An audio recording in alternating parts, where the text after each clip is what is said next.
উন্নত জীবনের স্বপ্ন নিয়ে রাশিয়ায় গিয়েছিলেন ঝিনাইদহের রাজন, কিন্তু চাকরির বদলে হাতে ধরিয়ে দেওয়া হয় অস্ত্র, পাঠানো হয় ইউক্রেনের যুদ্ধক্ষেত্রে।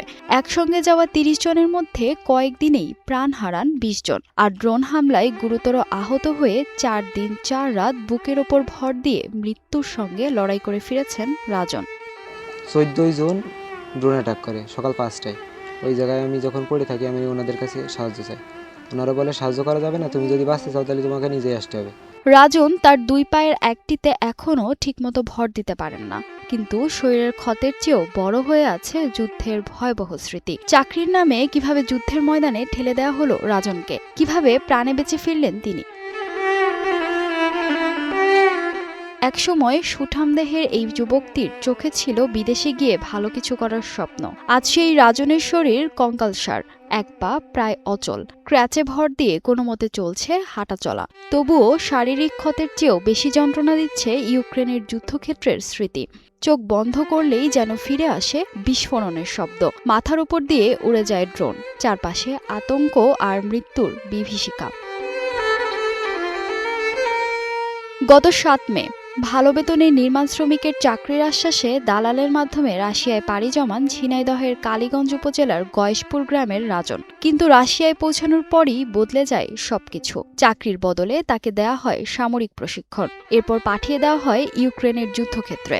অর্থাৎ যে হাতে থাকার কথা ছিল কাজের সরঞ্জাম, সেই হাতেই তুলে দেওয়া হয় যুদ্ধের অস্ত্র। ১ ঘন্টা ওই বাংকারের ভিতরে রাখার পরে ৩টা গ্রুপ করে ফেলে। ১৬ জনের একটা গ্রুপ, ৮ জনের একটা, আর ৬ জনের একটা গ্রুপ। তারপরে আমাদের ওইখান থেকে যুদ্ধের অস্ত্র দেয়, তারপরে যাবতীয় যুদ্ধের সমস্ত জিনিসপাতি, ড্রেস ম্যাচ সব কিছু দেয়। রাজনের ভাষ্য অনুযায়ী তার সঙ্গে ছিলেন আরও প্রায় ৩০ জন বাংলাদেশি যুবক। যুদ্ধক্ষেত্রে যাওয়ার পর শুরু হয় বেঁচে থাকার লড়াই। কয়েকদিনের মধ্যেই প্রাণ হারান অন্তত ২০ জন প্রবাসী বাঙালি। রাজনও রেহাই পাননি। ইউক্রেনের যুদ্ধক্ষেত্রে ড্রোন হামলায় গুরুতর আহত হন তিনি। শরীরে তখন একাধিক আঘাত, সামনে কোনো নিরাপদ পথ নেই, পেছনে ফেরার সুযোগও নেই। আহত অবস্থায় ৪ দিন ৪ রাত বুকের ওপর ভর দিয়ে কোনো মতে এগিয়ে যান রাজন। লক্ষ্য একটাই, যেভাবেই হোক ক্যাম্পে ফিরতে হবে। শেষ পর্যন্ত মৃত্যুর মুখ থেকে ক্যাম্পে ফিরতে সক্ষম হন তিনি। সেখান থেকে তাকে নেওয়া হয় ইউক্রেনের একটি হাসপাতালে। পরে রাশিয়াও চলে চিকিৎসা, কিন্তু সুস্থ হওয়ার আগেই শুরু হয় দেশে ফেরার আরেক যুদ্ধ। যুদ্ধের ময়দান থেকে বের হওয়ার সুযোগ পেয়ে রাজন যোগাযোগ করেন বাংলাদেশ দূতাবাসের সঙ্গে।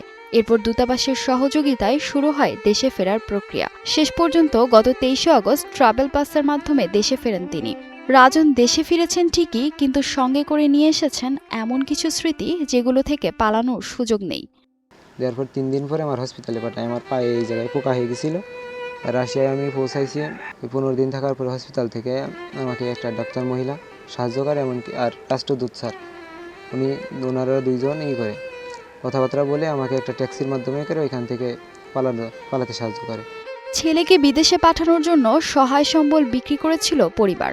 স্বপ্ন ছিল রাজন বিদেশে কাজ করবেন, সংসারের অভাব দূর হবে। কিন্তু সেই স্বপ্নের জায়গায় এখন ঋণ, দুশ্চিন্তা আর চিকিৎসার খরচ। যুদ্ধ থেকে প্রাণে ফিরলেও রাজনের সামনে এখন নতুন লড়াই, সুস্থ হয়ে স্বাভাবিক জীবনে ফেরা।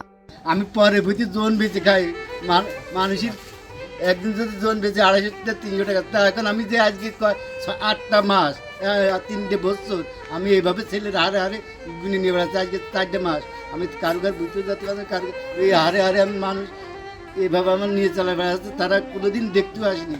এখন আমি বাঁচবো কি আমার ছেলে বাঁচবো আমি নিজে বলতে পারছি না। দালাল চক্রের ট্র্যাপে পড়ে সে বিদেশে যাওয়ার পরিবর্তে রাশিয়ায় যুদ্ধক্ষেত্রে যায় এবং যুদ্ধক্ষেত্রে যেয়ে সে সুস্থ সুতাম একটা সন্তান যে ড্রোনে হামলায় শিকার হয় এবং এই পরিবার নিঃস্ব হয়ে গেছে। আমরা প্রত্যাশা করি যে এই পরিবারের দিকে তাকিয়ে ওই সন্তানকে কীভাবে সুন্দর করা যায় এবং যারা ওকে পাঠিয়েছে তার সুষ্ঠু বিচার এবং উপযুক্ত ক্ষতিপূরণ সরকার করবে এই প্রত্যাশা করি। তার আজ দুরবস্থা, সে আহত, তার চিকিৎসা করার ব্যবস্থাও তার পরিবারের নেই। আমরা এলাকাবাসী চাই রাজনের সুস্থ চিকিৎসা ব্যবস্থা করা হোক এবং এই দালাল চক্রের বিচার করা হোক, যাতে আর কোনো যুব সমাজের আর কোনো যুবক সন্তান এই বিদেশে দালালের খপ্পরে পড়ে গিয়ে সর্বশান্ত না হয়, নিঃস্ব না হয়, পঙ্গু না হয়। রাজনের এই পরিস্থিতিতে পাশে দাঁড়ানোর আশ্বাস দিয়েছে উপজেলা প্রশাসন। তার চিকিৎসা সহ প্রয়োজনীয় সহযোগিতার বিষয়টি দেখার কথা জানিয়েছে প্রশাসন।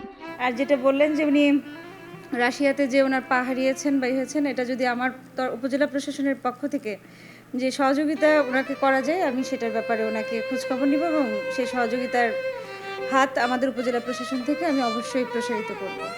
একটি ভালো চাকরি আর একটু ভালো জীবনের আশায় বিদেশে পাড়ি দিয়েছিলেন রাজন, কিন্তু সেই স্বপ্নই তাকে নিয়ে যায় যুদ্ধের ময়দানে। ৩০ জনের একটি দলের অনেকেই আর ফিরতে পারেননি। রাজন ফিরেছেন, কিন্তু আগের সেই রাজন হয়ে নয়। এক পা অচল, শরীর জুড়ে যুদ্ধের ক্ষত, আর মনে জমে আছে বিস্ফোরণ আর মৃত্যুর ভয়। এখন রাজনের একটাই চাওয়া, চিকিৎসা নিয়ে আবার স্বাভাবিক জীবনে ফিরতে চান তিনি।